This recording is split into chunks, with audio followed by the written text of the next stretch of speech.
Бұл Түркістан қаласы. Тарихына үңілетін болсақ, 5-6 ғасырларда құрылған қала.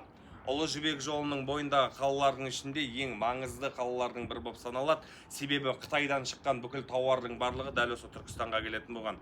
Түркістан тек қана қазақтың рухани астанасы емес, халық арасында күллі түркінің астанасы деген атқа ие болған. Жалпы жаңа Қытай деп жатырмын ғой, бүгін Қытайда ШОС өтіп жатыр, ШОСтың саммиті, яғни жан-жақтың президенттері барып жатыр. Оның ішінде еліміздің президенті Қасым-Жомарт Кемелұлы Тоқаев та бар. Барлығымыз білеміз, Си Цзиньпин Тоқаевты қатты сыйлайды, және Си Цзиньпин үш-ақ мемлекеттің басшыларымен жеке кездесіп отырып, ешқандай демократиясыз, ешқандай саясатсыз, емін-еркін сөйлескен екен осы саммит барысында. Оның ішінде еліміздің президенті Тоқаев та бар.